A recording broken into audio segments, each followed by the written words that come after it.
Awesome Rider Reviews. Hey YouTube, Dawson Rider here with a review of S.H.Figuarts' Kamen Rider G Den-O from the Chou Den-o trilogy from last year, I believe it was, at the time of this recording.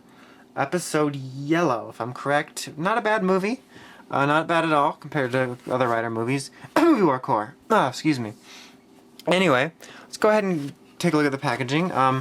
If I forget to mention it, I'm going to mention it now. This is the Thomas U. Web exclusive.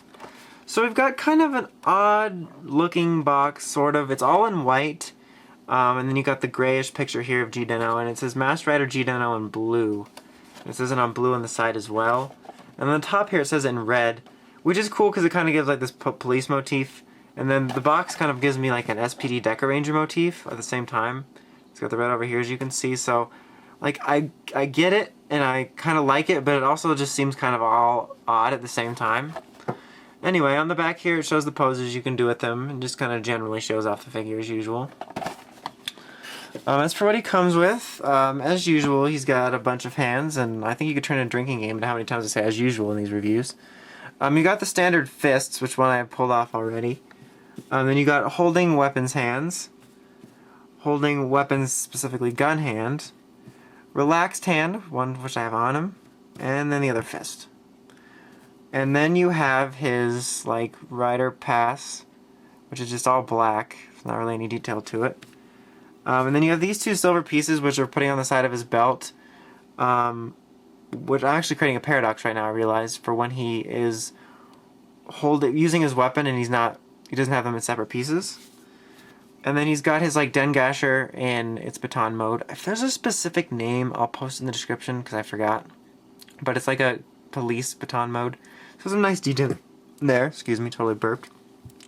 And then here's his gun mode, which is cool. Like I said, nicely detailed. And then here on the sides, you can see this is what it's like when he's not using the weapons. This is what it looks like. Is there actually different pieces that come together. So I'll actually go ahead and switch those out now. So that's cool. And it's cool that they paint him now. It's a step up from the old school Sochaku Henshin line that handled pretty much the Den-O franchise up until all its crazy ass movies. Oh, and that just came off. So yeah, that's what you got going for him accessories wise. So now I'm not creating a paradox anymore. I mean, after the S.H.Figuarts went through such trouble to not create paradoxes, I just like slap him in the face. So anyway, let's take a look at the figure. Pretty nice head sculpt. I think it looks really good. The compound of the red and blue look really nice. They just did an overall good job of representing his helmet. It looks kind of odd with this type of thing like liner form, but it's a decent looking sculpt. And then here on his chest we have his artificial Imagine, which is nicely detailed here, as you can see. The colors in the back are well done. The shoulders are done nicely, a nice white glossy paint here. They look good. Not much detail to his arms, but they look pretty decent. His belt here is a very obnoxious one. It looks kind of like a ribbon or a metal, and it looks pretty good. You got like red clear plastic back there. Gold paint. It's pretty nice looking. The rest of his belt nicely detailed as well. And then his legs down here, pretty much all black, with some white details here which look good. The silverness of his anklets look good. That was a weird sentence because I said anklets and then well good. But they look good. In the back here, not really a whole lot to say. He's got a pretty good looking figure. I mean, there's not a whole lot to him. Articulation wise, he got 360 ball joint articulation here, swiveling here, double joint here, swiveling here. Articulation here at the waist. And then at the chest, it's there, but it's hindered by this like solid piece that is his chest. 360 ball joint here. Whoa, kneecap ripping off action. Put that in the commercial. Swiveling here, double knee joint, swiveling, got the toe action joint, and then all around 360 ball joint movement.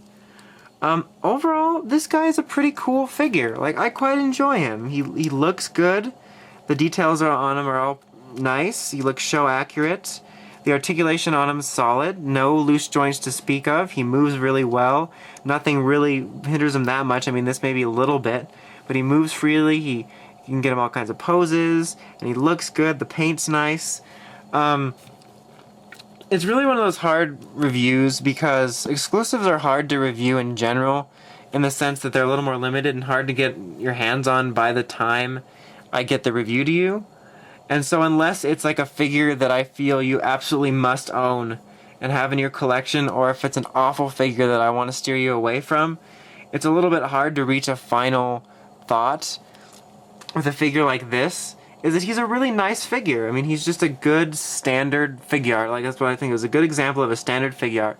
For what he's supposed to be, the details look really good, and he's got nice tight joints, no loose problems, no QC problems. He's just a really solid figure art that likes to fall over when I knock the table. So if you like G Den-O, either the design or the character, then I think he's worth a pickup. And if just a fan of Den-O in general, I think he's a really nice figure. It can be pricey, but I think he's really neat, and I just like him a little more than I expected. I think he's a very, very solid, good figure, and I enjoy him. So I can recommend him if you are a Den-O fan. Yeah, really cool. So anyway, till next time, make sure you check out ridersmanagers.com for token news in the craziest way possible. When you're there, make sure you check out the brand boards that discuss anything token or nerd related, and of course, check out the crazy, crazy podcast that started it all. Until next time, Dawson Rider, signing out.